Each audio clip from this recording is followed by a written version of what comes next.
ஒருவர் எங்களிடத்துல கேட்டார், நீங்கள் இந்த சாப்பாடுகள்லாம் வாங்கி கொடுக்குறீங்க, இந்த மாதிரி துண்டு பிரிதெல்லாம் கொடுக்குறீங்க, இதெல்லாம் கொடுக்கறத ஏன் வீடியோ எடுத்து போடுகிறீர்கள் என்று கேட்கிறீர்களா இல்லையா?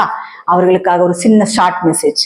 கர்த்தருடைய பிள்ளைகளே, இந்த நாட்கள் ஊழியம் எல்லாம் மோசமான நிலைமையில் போய்கொண்டிருக்கிறது. தனக்கு தனக்கு தனக்கு தனக்கு என்று தனக்கென்றே வாழுகிற ஒரு கூட்டம் இருக்கிறது.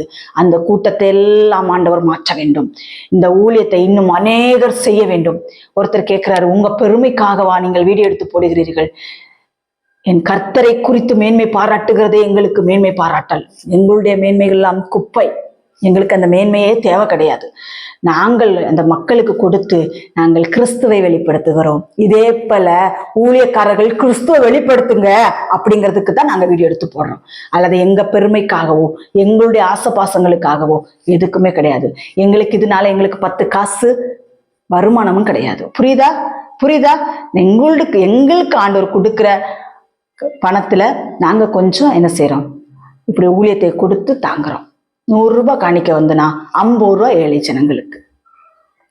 50 ரூபாய் ஏழை ஜனங்களுக்கு சொல்றதை விட 50 ரூபாய் எங்க அப்பாக்கு. அப்படிதான் நாங்கள் இயேசுவுக்கு தான் நாங்க கொடுக்கிறோம், ஏழை ஜனங்களுக்கு அல்ல. நாங்கள் இயேசுவுக்கு கொடுக்கிறோம். நாங்கள் பரலோகத்தில் பொக்கிஷங்களை சேர்த்து கொண்டிருக்கிறோம். இந்த பூமியில பணமெல்லாம் குப்பை.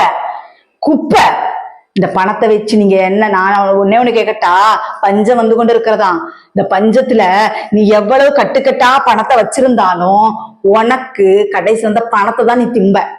நீ அந்த பணத்தை வச்சு இந்த நாட்களில் ஏழை ஜனங்களுக்கு வாங்கி கொடு என்கிறது தான் எங்களுடைய மைண்ட் செட். மற்ற மாதிரி எங்களை பெருமைப்படுத்துறதுக்காக ஒண்ணுமே கிடையாது. அதுல ரொம்ப கேர்ஃபுல்லா இருங்க. ஏழைகளுக்கு செய்யுங்க. ஏழைகளுக்கு செய்கிறது ஆண்டவருக்கே செய்கிறது. அந்நியர்களை உபசரிங்க.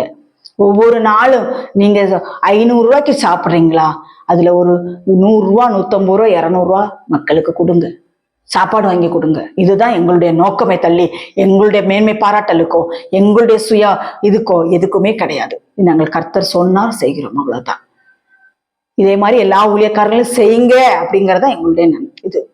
நாங்கள் பிச்சை போடவில்லை. நாங்கள் ஏற்கனவே நான் மெசேஜ் சொல்றேன், நாங்கள் பிச்சையோ தர்மமோ நாங்கள் போடவில்லை. நாங்கள் இயேசுவுக்கு கொடுக்கிறோம். நான் தாகமா இருந்தேன், எனக்கு குடிக்க தண்ணி கொடுத்தியா? நான் பசியா இருந்தேன், எனக்கு நீ போஜனம் கொடுத்தியா? வஸ்திரம் இல்லாத இருந்தேன், எனக்கு நீ வஸ்திரம் கொடுத்தியான்னு சொல்லி இயேசு கேட்கிறான். நாங்க இயேசுக்கு கொடுக்கிறோம். திருப்பி அழுத்தி சொல்றேன், நான் இயேசுக்கு கொடுக்கிறேன். எந்த ஒரு பிச்சையை நான் போடவில்லை.